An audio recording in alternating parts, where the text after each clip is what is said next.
bienvenidos a una nueva edición de Hablemos de Salud. Nuestro objetivo es brindarles semanalmente los temas solicitados por ustedes a través de nuestro correo electrónico info@hablemosdesalud.com.uy. En el día de hoy nos informaremos sobre la disfunción eréctil, la artrosis de mano, la adaptación de los niños en el jardín, la diabetes gestacional, la anemia y la insuficiencia venosa superficial. Comenzaremos el programa de hoy con un informe del doctor Carlos Moreira, psiquiatra y sexólogo, que nos hablará sobre la disfunción eréctil.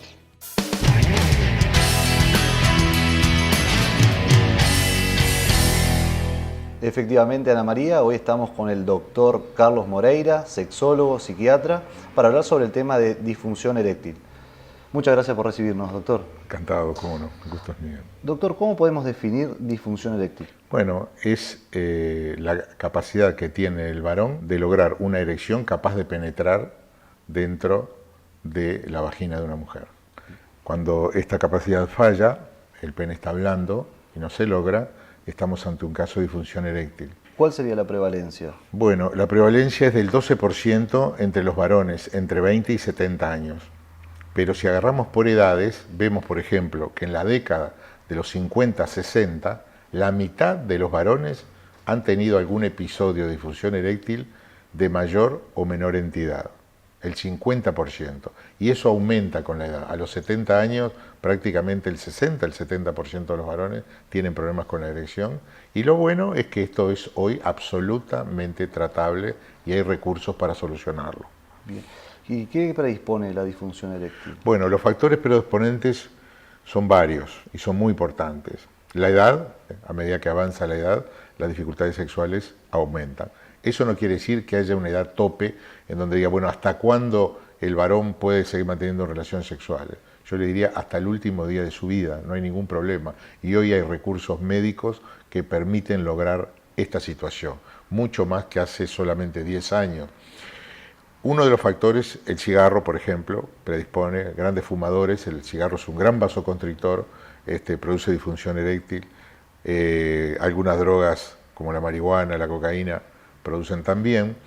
La diabetes, que configura un gran contingente de personas con disfunción eréctil, el 60% de los diabéticos, después de 10 años de decretada la enfermedad, tienen disfunción eréctil y hipogonadismo. La vida sedentaria, la falta de actividad física, la hipertensión arterial, el alcoholismo, algunos fármacos, son todos factores que predisponen a la disfunción eréctil. Y en el caso de los varones mayores de 40 años, porque ahí hay como una línea divisoria entre los menores y los mayores de 40 años, es necesario hacer un estudio más profundo de algún episodio de impotencia, porque son los mismos factores de la enfermedad cardiovascular. Las arterias penianas son inclusive más pequeñas que las arterias coronarias y pueden servir como síntoma centinela para anunciar un evento cardiovascular a futuro. Es decir, cualquier varón mayor de 40 que tenga un problema de erección debe ser examinado profundamente por el médico y ver que todos estos factores predisponentes que hemos mencionado, olvidé los lípidos, el colesterol, ¿verdad?, sean corregidos a fin de prevenir no solamente el mal funcionamiento sexual, sino también prevenir los futuros eventos cardiovasculares. Y en la hora del tratamiento, ¿cómo se trata un paciente con disfunción? Hay 3 formas de lograr la erección. Las pastillas, el famoso Viagra, el sildenafil, el tadalafilo, que es un fármaco que tiene una vida media más prolongada y es extremadamente útil, igual que el primero, y que ya lo toman millones de personas en el mundo. Quiere decir que no hay riesgo, no hay que tener miedo de problemas del corazón o cosas por el estilo. Todos los fármacos que se usan para lograr la erección son vasodilatadores y por lo tanto los cardiólogos lo saben perfectamente bien, bajan la presión arterial, defienden el corazón. En ese sentido no hay que tener ningún miedo, son mitos, la única contradicción sería tener un infarto reciente, entonces por eso mismo el individuo no se le aconseja tener relaciones sexuales por un par de meses, único caso, nada más. Los antihipertensivos, que que estaban contraindicados con el uso de Viagra, ya prácticamente no se usan, son los nitritos y nitratos que lo usaban nuestros padres y nuestros abuelos, pero hoy hay antihipertensivos mucho mejores que no interactúan con estos fármacos. La segunda forma son los fármacos inyectables, que tienen una altísima potencia. Mientras los orales resuelven el 60% de los casos de disfunción eréctil, los inyectables resuelven el 90-95%. Es ideal para los diabéticos y para los operados de próstata que quedan con problemas de erección, que no pierdan tiempo en las pastillas, que vayan directamente a los fármacos inyectables, la enfermedad de Peyronie también, que va reduciendo los cuerpos cavernosos y produciendo impotencia, y utilicen los fármacos inyectables, que son muchísimo más poderosos. Y el tercer recurso, que se aplica muy poco, pero también es una solución, es la colocación de una prótesis peniana. La gente muchas veces o culmina la etapa de los inyectables o se cansa de los inyectables, ¿verdad? Y quiere una solución definitiva. La solución definitiva es la prótesis peniana. Se colocan 2 varillas, digamos, de silicona médica en los cuerpos cavernosos y el paciente se olvida de las pastillas, se olvida de los inyectables, de todo, y va a tener capacidad de penetrar absolutamente siempre y mientras viva.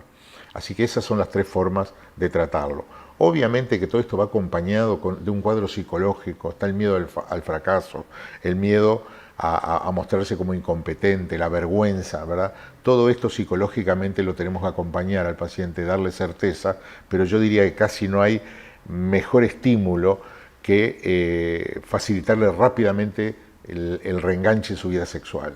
Nosotros, cuando viene un muchacho joven, que es una situación distinta, menores de 40, tiene un gran componente emocional, y a los 3-4 días se está manteniendo relaciones, bueno, eso vale mucho más que meses de terapia, porque el individuo ya se convenció que él puede y que no tiene problema ninguno, ¿no? Entonces eso es muy importante recalcarle a la gente, al varón especialmente: venzan la vergüenza. Lo único que lo frena para tratarse es la vergüenza a consultar con un médico, pero nosotros sabemos que todos los problemas sexuales del varón, estos y otros que hemos hablado, tienen solución a cortísimo plazo, en días o en pocas semanas. Problema de erección, días o pocas semanas, y se acabó el tema. Bien, bueno, desde luego es un tema bastante amplio y tenemos para charlar mucho más, o sea que lo esperamos en las próximas visitas. Con mucho gusto. Bueno, muchas gracias, doctor, y nosotros continuamos con más Hablemos de Salud.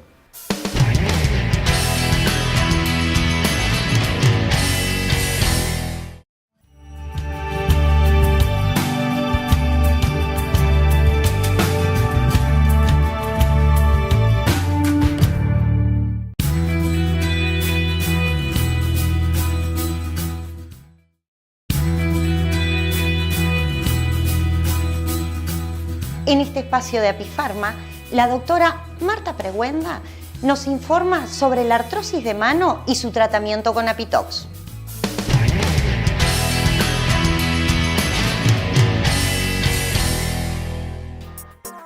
El veneno de las abejas ha sido utilizado por los hombres con múltiples fines terapéuticos. En Apifarma distribuimos exclusivamente el más efectivo medicamento elaborado a partir del veneno de la abeja. Apitox, Exija Apitox y Nano Crema Apitox con efecto tensor. Con calidad Apifarma para vivir mejor naturalmente.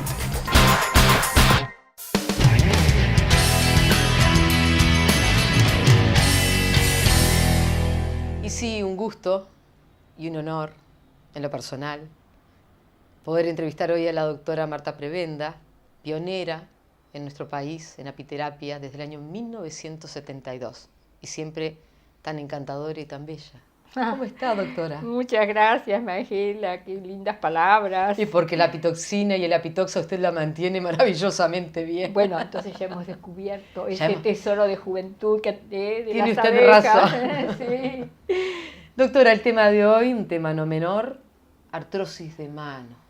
Sí, realmente tú lo has dicho. La artrosis es una de las enfermedades reumáticas más frecuentes en nuestro país y en el mundo entero, o sea, el sufrimiento de las articulaciones. Pero las manos es algo muy especial, porque nosotros, si pensamos en la mano, en este maravilloso instrumento que nos dio el Creador, el Señor, y pensamos las posibilidades, la ductilidad que tiene las manos en sus movimientos, qué instrumento realmente formidable. Entonces, cuando sufre, a uno le duele. y le duele hondamente el sufrimiento de las manos, porque te voy a explicar, Magela, la artrosis de manos, más que una artrosis clínica, es una artrosis estética. Claro. ¿Por qué? Porque ¿cómo aparece la artrosis de manos? Es un sufrimiento a nivel de las articulaciones interfalángicas distales.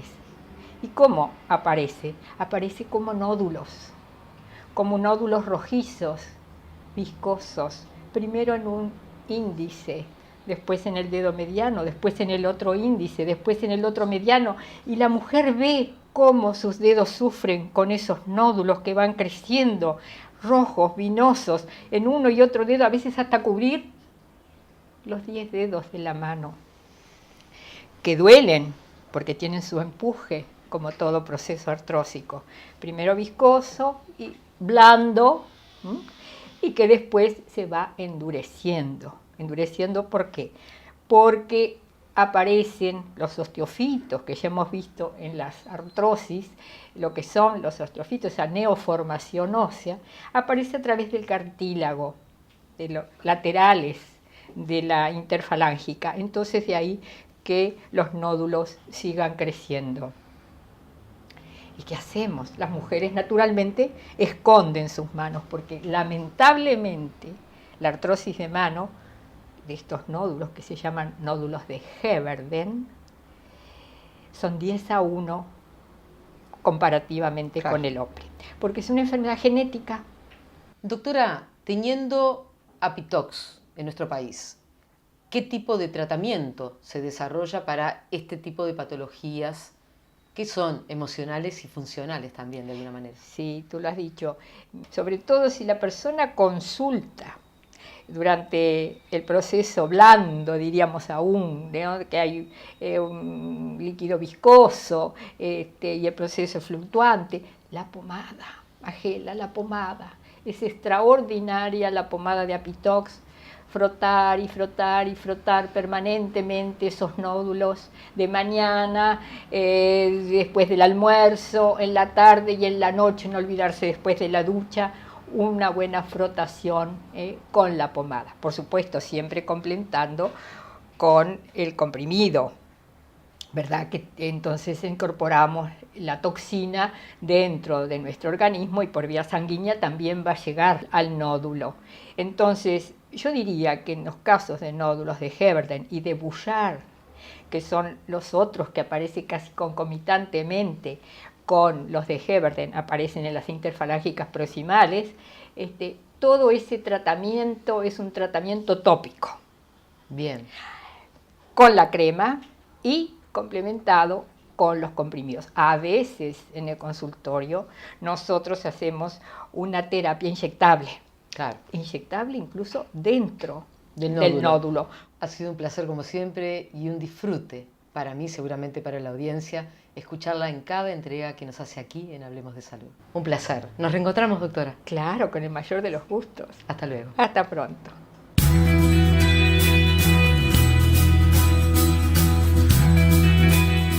Desde la antigüedad, el veneno de las abejas ha sido utilizado por los hombres con múltiples fines terapéuticos. En Apifarma distribuimos exclusivamente el más efectivo medicamento elaborado a partir del veneno de la abeja.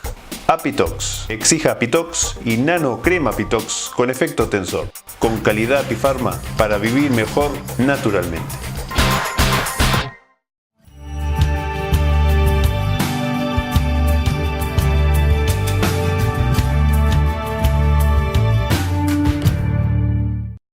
Comienza el ciclo de charlas de salud y belleza auspiciado por nuestro programa Hablemos de Salud. El próximo sábado, 3 de mayo a las 15 horas. Está dirigido a profesionales de la salud y también a profesionales de la estética en general. En esta primera entrega contaremos con la presencia del doctor Eduardo Zubila, vicepresidente de la Sociedad de Medicina Estética del Uruguay, de la doctora Marta Prebenda, pionera de apiterapia en nuestro país, de Apifarma, para su producto Apitox, quienes nos aconsejarán y nos contarán sobre los beneficios de la apitoxina en la salud, en la belleza y en la estética.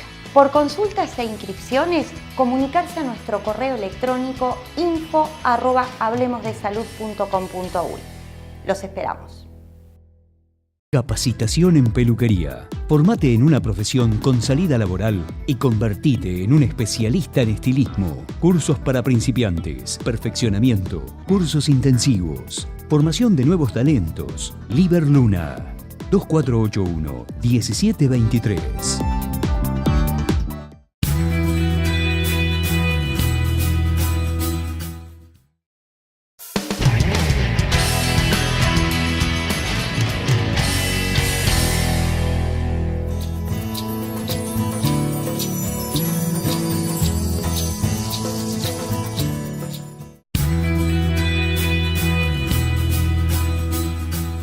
Mercedes García, psicóloga y psicoterapeuta, nos habla sobre la adaptación de los niños en el jardín. Adelante, Lorena, con el informe.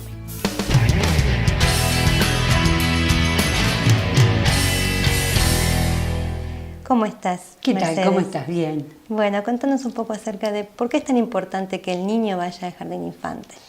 Y porque es la forma de socializarse, de aprender que hay otras personas, de aprender otros límites, reglas, aprender a compartir, aprender lo que es el mundo en definitiva, ¿verdad? Que no solamente es mamá y papá, y también saber que después de una jornada mamá y papá van a estar nuevamente con él, que lo van a ir a buscar, que no lo van a dejar, ¿verdad? Y siempre ese temor para el niño chiquito cuando algo no está, no existe. Entonces, claro, entra como en esa especie de pánico, pero luego corrobora que mamá y papá siempre van a estar para ir a buscarlo. Entonces, eso también es una forma de reafirmarse, de reencontrarse, pero es algo muy importante ir al jardín de infantes. Claro. Y el tema de la adaptación en el niño, por ejemplo. Es todo un tema la adaptación, o sea, debe de haber una adaptación de los niños y de los padres.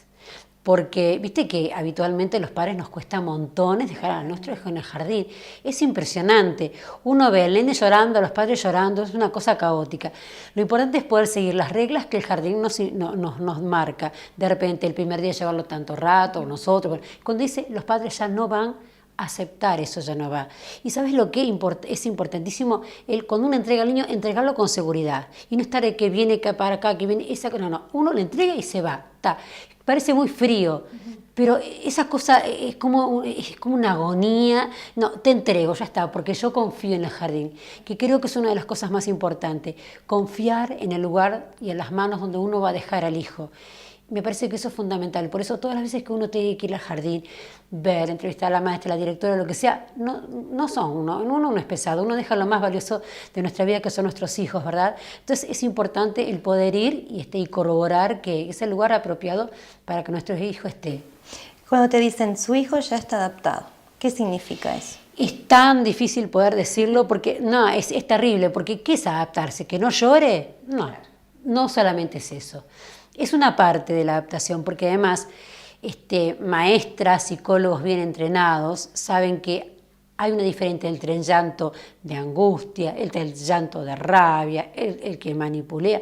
Digo, hay diferencia. A veces los nenes hace el llanto cuando el padre se está por... Después el padre se fue y a veces uno le dice, acerca tu mirada de tal lado, fíjate que no llora, quédate tranquila, andate tranquila, porque no está llorando. Y no, lo hacen... O sea, no lo hacen a propósito, pero es como para demostrar de que ahí hubo algo, ¿verdad? Y es lógico, o sea, es ilógico que un niño no presente ningún tipo de manifestación cuando empieza el jardín. ¿Por qué? Porque hay un cambio. Si no manifiesta nada, algo pasa o de repente está manifestándolo y nosotros no lo estamos entendiendo. No estamos decodificando el mensaje que nos da nuestro hijo, ¿verdad? Ahora, hay veces que no solamente puede aparecer llanto, pueden aparecer perturbaciones en el sueño, aparecer que se vuelva a mojar la cama cuando ya la había controlado esfínteres, pueden haber una otitis, una erupción, pequeños síntomas que los ponen en el cuerpo como una manera de expresar algo que no puede poner en palabras. Siempre que aparecen cosas en el cuerpo es importante el poder, decodificarlo y poder ponerle en palabras lo que el niño está sintiendo, que en realidad es que mamá y papá no están todo el tiempo con él, pero que en definitiva lo quieren y que siempre lo van a ir a buscar. Psicóloga, ¿pueden haber retrocesos en la adaptación? Sí, es algo totalmente esperable que haya retrocesos, en la vida hay avances y hay retrocesos, y en la adaptación, por supuesto, también lo pueden haber. A veces cuando viene semana de turismo, vacaciones de julio, esos cortes así, o de repente está enfermo durante una semana, después el reenganchar, uno dice, ay, es como empezar de nuevo. No, no es empezar de nuevo. Pero pueden haber retrocesos y son totalmente esperables. El desarrollo de un niño y de cualquier ser humano, porque eso no dice el niño, y los adultos que uno de repente crece a nivel laboral y hay algún retroceso, es esperable que haya. Uno no empieza a crecer y siempre sigue creciendo. Hay idas para atrás, pero esos vaivenes son parte de la vida, son esperables y lo importante es poder encontrar, la manera de poder seguir adelante y no quedarnos para atrás, sino que avanzar más casilleros, como si usted uno a hacer un ludo. Claro, hablabas de las vacaciones. Una vez que volvemos de las vacaciones, ¿se tienen que volver a adaptar los niños nuevamente? Hay como una nueva adaptación, pero en realidad no empezamos de cero, sino que es adaptarse, pero ya sobre una base de algo que ya hemos conocido. Acá lo importante son padres convencidos. Yo hace unos años tenía una entrevista con unos papás y en un colegio donde trabajo y era brutal, porque ellos me decían que la nena lloraba, que era horrible. Bueno, la cuestión es que tengo una entrevista con ellos y la nena los ve salir de su salón de clase. Se puso ya con cara de llanto, los padres ya caras de llanto. Entonces les hice así, yo le digo, arriba. Bueno, entonces los padres, chao, le decían y saltaban, le decían adiós. La niña quedó tan desconcertada que quedó de primero seria y después se empezó a reír, les hizo adiós, claro, hacía tanta payasada y se quedó tranquila y no lloró. Porque además había estado una hora diciéndoles, por favor, es importante que ustedes estén tranquilos, que confíen en la institución, que todo. Pero claro, en ese momento vieron a la niña y bueno, y se emocionaron. Bueno, perfecto, pero es importante poder trabajarlo internamente y que estén seguros y que sepan que es un lugar que es confiable y que les va a ayudar en la crianza de sus hijos, que les va a ser complementario a lo que ellos día a día hacen en la casa. Exactamente. Bueno, muchísimas gracias, psicóloga. Encantada, un gusto como siempre.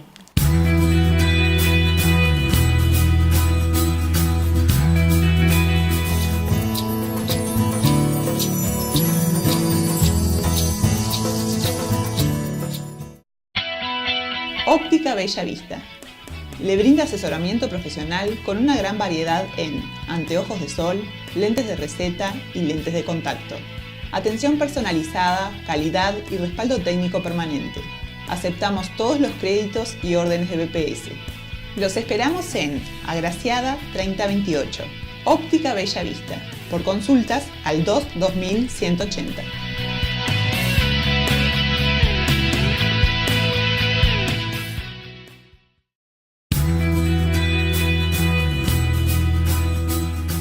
Nuevamente recibimos a la doctora Laura Copes, diabetóloga, que nos informa sobre la diabetes gestacional.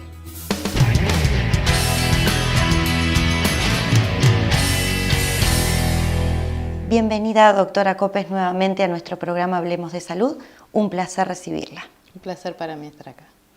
Doctora, hoy vamos a hablar de un tema sumamente preocupante a la hora de estar embarazada, como es la diabetes gestacional. ¿Nos puede decir exactamente qué es? Cómo no, la diabetes gestacional es la diabetes que se diagnostica por primera vez durante el embarazo. Las rutinas del embarazo tienen una curva de glicemia que se hace a las 28 semanas. La curva de glicemia consiste en una extracción de sangre en ayunas de glucemia, se le da una carga de glucosa para ingerir y a las 2 horas se controla nuevamente la glucemia venosa.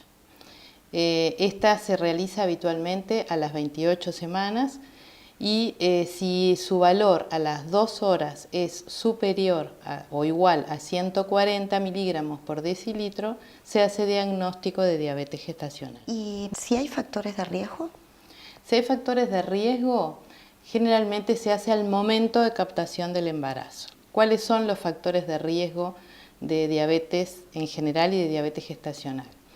El tener un sobrepeso u obesidad al comienzo del embarazo, el tener antecedentes de hiperinsulinismo, el tener antecedentes familiares de diabetes, padres, hermanos, poliquistosis ovárica, que es una enfermedad caracterizada por múltiples quistes a nivel de los ovarios, entre otros son los factores de riesgo de diabetes, y el haber tenido hijos que se llaman macrosómicos, mayores de 4 kilos en embarazos previos, todos esos son factores de riesgo de diabetes gestacional. Cuando la paciente los tiene, la curva se realiza al momento de la captación del embarazo. En el caso de diagnosticarnos una diabetes, ¿el bebé corre riesgos?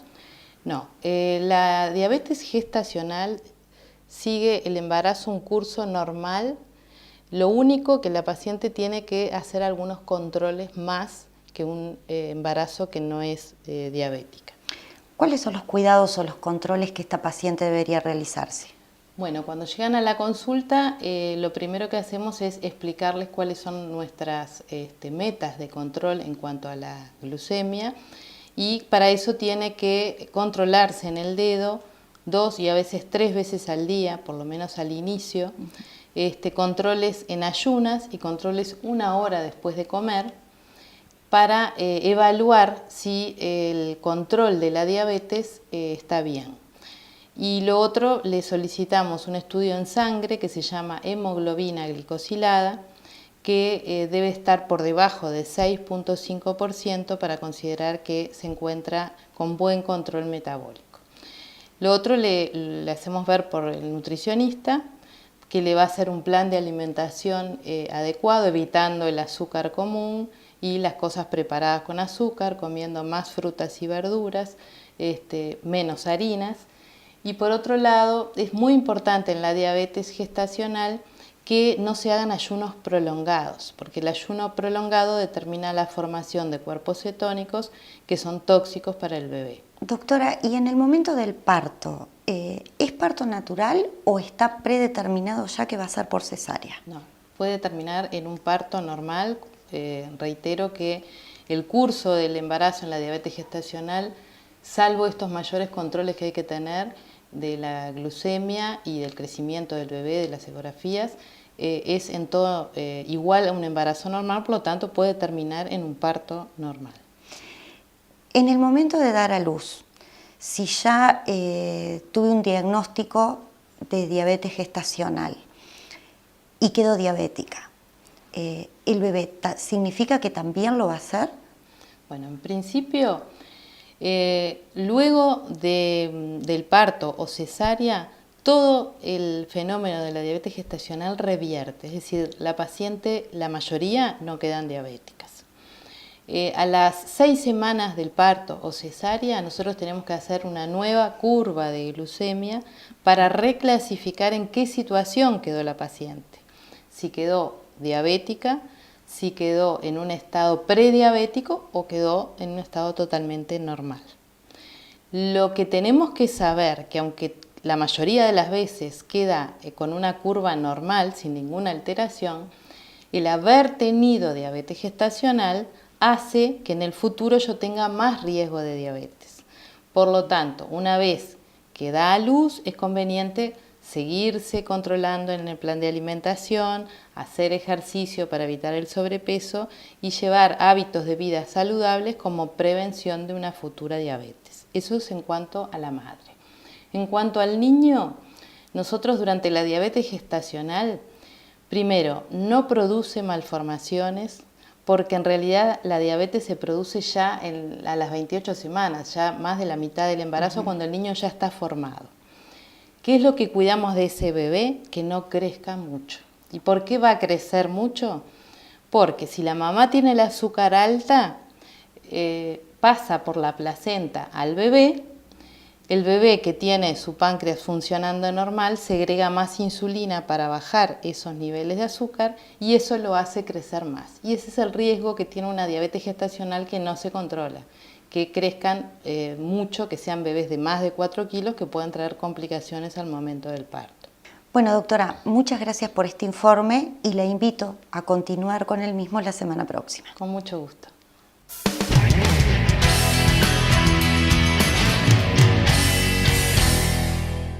San Jorge, empresa líder en prestación de servicios de limpieza y mantenimiento integral de instalaciones.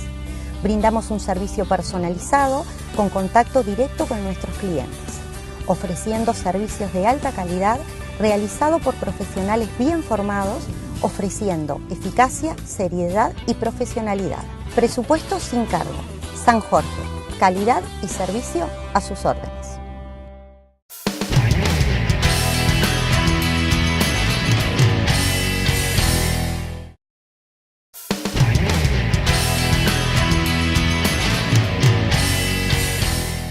Este espacio es presentado por Kudam. Kudam. Crecer en salud.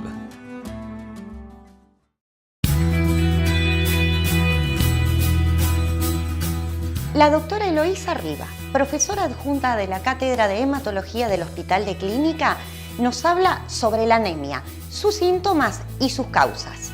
Adelante, Magela, con el informe.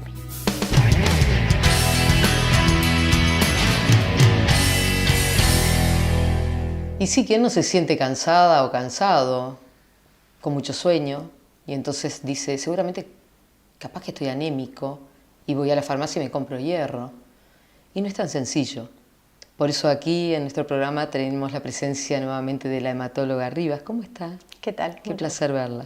Muy bien, gracias. Doctora, lo importante es saber realmente qué es la anemia y sacarle un poco de ese manejo personal que hace la gente con respecto a ella, ¿no? Ahí está. Bueno, es muy importante decir que como concepto fundamental, la anemia no es una enfermedad, sino la anemia es un síntoma de una enfermedad que hay que buscar. O sea, ¿cómo la definimos? La definimos como una disminución de la hemoglobina. Los valores normales de hemoglobina se definen dependiendo de la edad del paciente, del sexo, si es hombre o mujer, no son los mismos valores normales, y a su vez también depende de si la persona vive a nivel del mar o en la altura, porque los valores normales dependen de esos parámetros. Entonces, definimos la anemia como la disminución de la hemoglobina en función de la edad del paciente, del sexo y del lugar donde vive. Como ya dije, lo más importante frente a la anemia es considerarla un síntoma de algo que hay que investigar por qué. Entonces, ¿qué mecanismos producen anemia? ¿Cómo se produce la anemia? Y bueno, puede suceder que falte hierro, como tú decías, claro, o que falte vitamina B12 o que falte ácido fólico. Esas son las llamadas anemias carenciales, porque nos falta una vitamina o algún elemento que es necesario para los glóbulos rojos. ¿Está bien? Entonces, en ese caso tenemos que ver, por un lado, detectar que falta esa vitamina y por otra parte, buscar por qué falta. ¿Está bien? Otra causa de anemia es que la médula, donde se producen los glóbulos rojos, no esté funcionando bien. Entonces, en ese caso, hay que estudiar por qué esa médula no está funcionando bien y no fabrica adecuadamente los glóbulos rojos. Lo habitual cuando la médula no funciona adecuadamente es que no solo haya anemia, sino que también hay una disminución de las otras células de la sangre, los glóbulos blancos y las plaquetas. Pero a veces una alteración de la médula puede comenzar como únicamente una anemia aislada. También están las anemias por destrucción de los glóbulos rojos, sea por mecanismos inmunes o no inmunes. Perfecto. Nos estamos entonces adentrando en un tema que no es simplemente la falta de hierro, comer lentejas o automedicarse. No. Puede haber escondido una enfermedad mucho más peligrosa. Exactamente. Incluso si hay una falta de hierro, puede haber una enfermedad de base, que es la que hay que investigar. Entonces, la anemia, insisto, es un síntoma. La anemia en sí es un síntoma, pero la anemia en sí, además de ser un síntoma, tiene algunas sintomatologías que hacen que la persona pueda pensar que está cursando un cuadro de anemia. Claro, ¿cómo una persona puede tener la sospecha Claro. o cómo nosotros tenemos sospecha de que un paciente puede tener anemia? Bueno, lo que sucede en la anemia es que disminuye la llegada de oxígeno a los tejidos.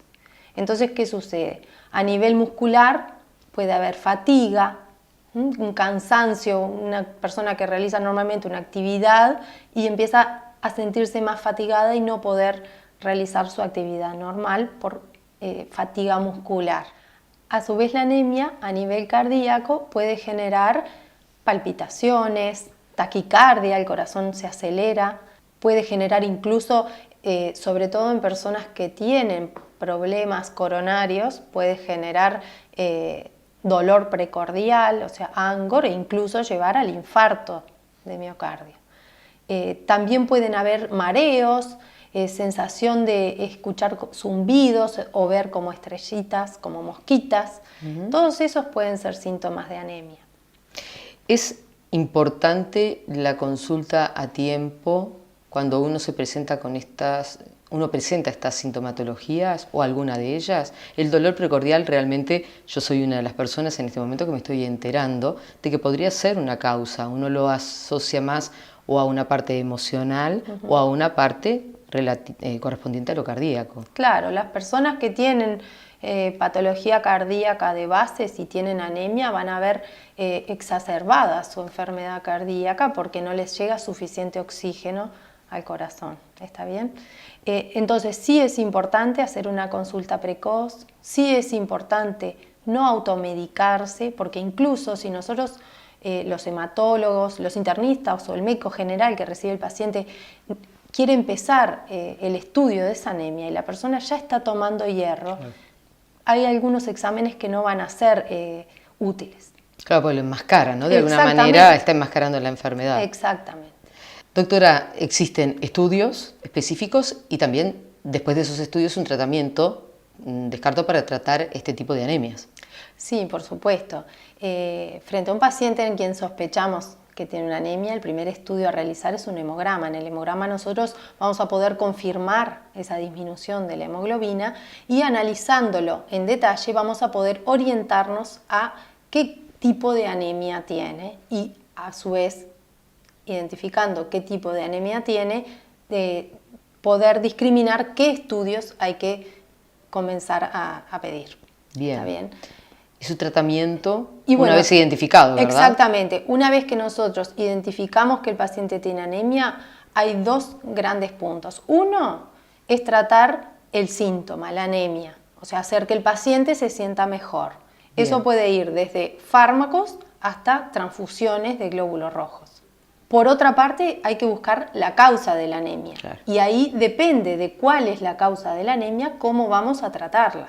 No es lo mismo una anemia en que hay un déficit de una vitamina, que vamos a aportar la vitamina y buscar la causa que produjo ese déficit. No es lo mismo que una enfermedad en la que hay un trastorno de la médula que provoca anemia, porque esa enfermedad que tenemos que diagnosticarla va a requerir seguramente otro tratamiento. Entonces, por un lado está el tratamiento del síntoma de anemia y por otro lado está el tratamiento de la enfermedad que provoca la anemia.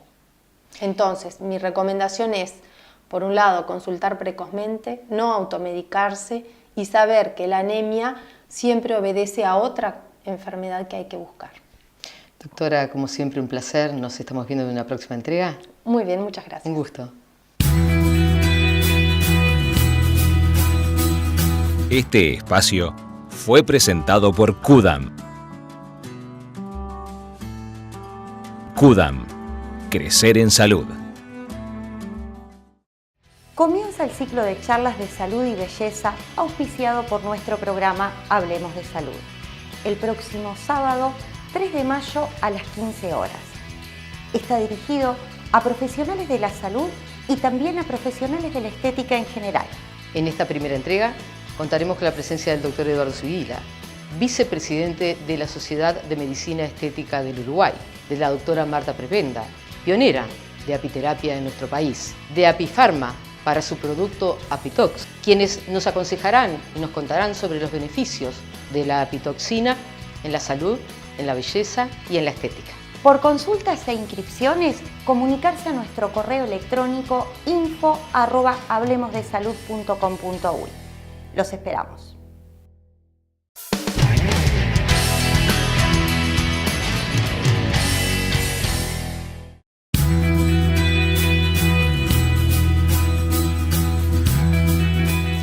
tenemos el honor de recibir en piso en el día de hoy al doctor Ismael Terzano, profesor adjunto de dermatología, quien nos hablará sobre la insuficiencia venosa superficial y su tratamiento con esclerosante en miembros inferiores.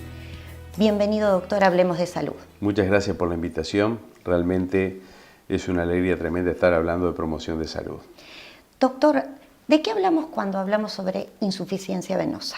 Es decir, primero hay que aclarar una cosa que es importante. Las varices, o sea, la insuficiencia venosa de miembros inferiores, pueden ser de tamaño importante, de gran calibre, varices gruesas, con bucles, pueden ser varices de calibre mediano o las pequeñas varices, que se les llama vulgarmente varículas, en el cual es un motivo de consulta por un problema estético y no funcional. Pero hay que puntualizar y aclarar lo siguiente. Un paciente que tiene varices, ya sean pequeñas, medianas o grandes, siempre debe consultar al cirujano vascular. Debes tener una evaluación desde el punto de vista vascular, porque muchas veces no es un problema solamente estético, las varículas que aparecen, esos ramilletes que aparecen en miembros inferiores, en muslos y en piernas que realmente quedan tan desagradables a la vista y que muchas veces dan un problema funcional importante, ya que puede haber comunicantes insuficientes, o sea, aquellas venas que comunican el sistema venoso profundo, que son las venas que van dentro de los músculos, y las venas superficiales, que son las que van dentro del tejido graso. Las comunicantes comunican los dos sistemas y muchas veces el sistema comunicante no funciona correctamente.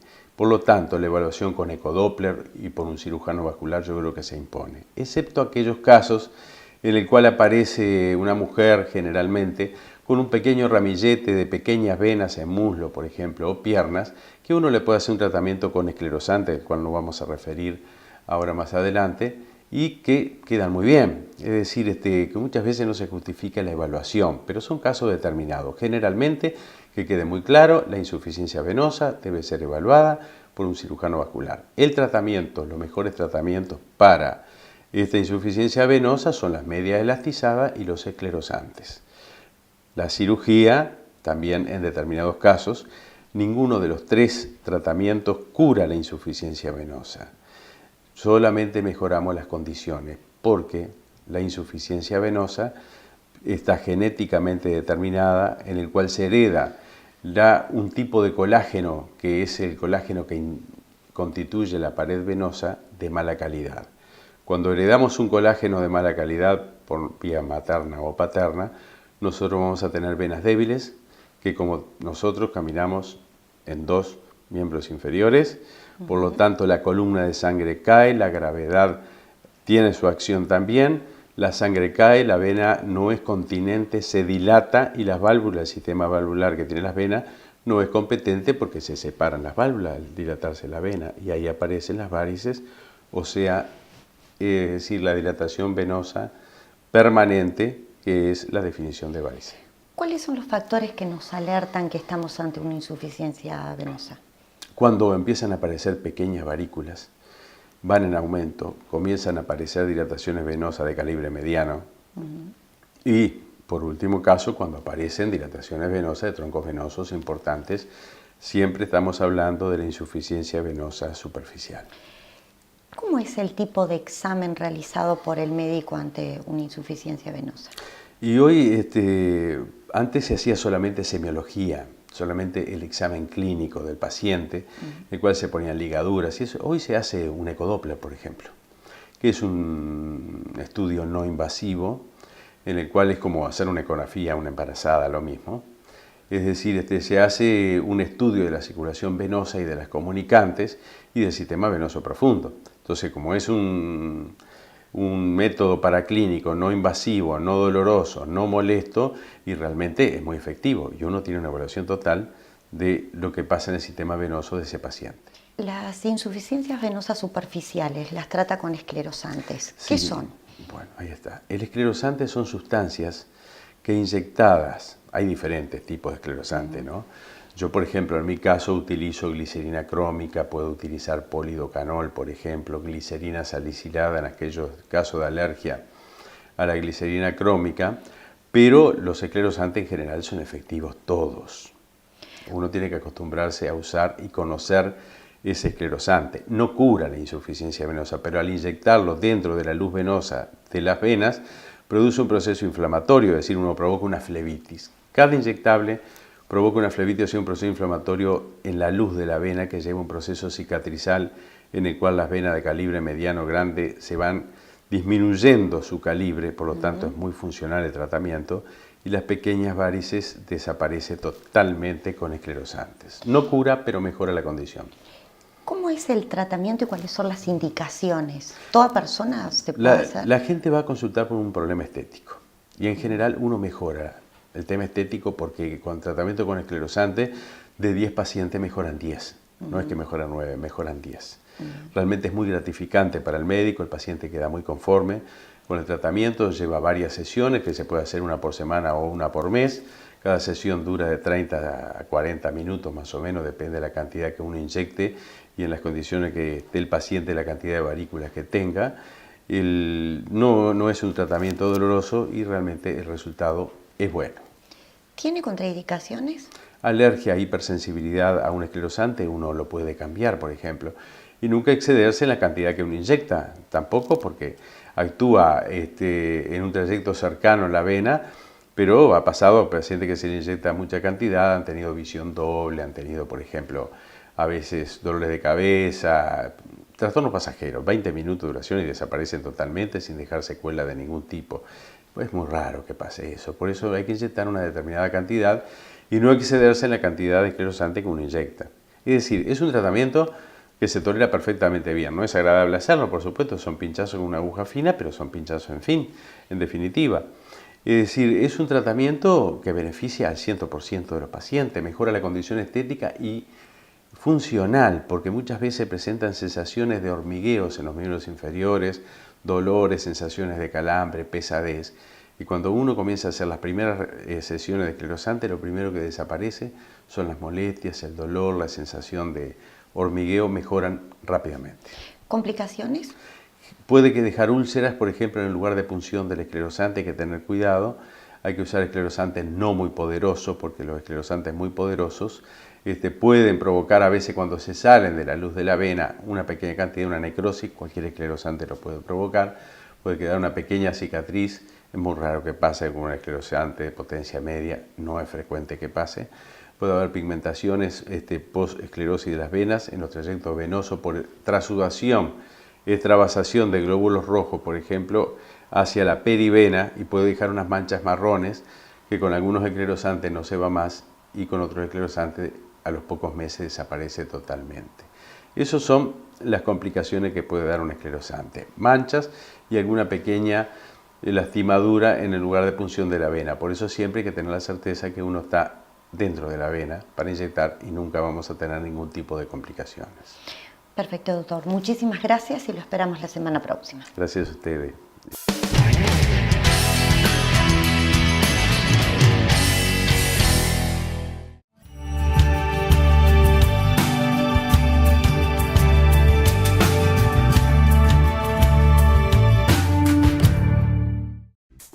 Todo para el hogar lo encontrás en Concept Design. La mejor calidad del mercado, los trabajos personalizados, los diseños originales y exclusivos y nuestra fábrica son nuestra principal característica. Trabajamos a medida, ofreciendo garantías en cada uno de nuestros productos. Para nosotros, cada cliente es único. Vení a conocernos. Soñalo, que Concept Design te lo hace realidad.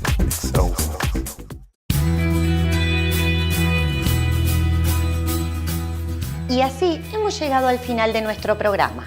Antes de irme, quiero agradecer a los médicos invitados y a mis compañeros por su colaboración.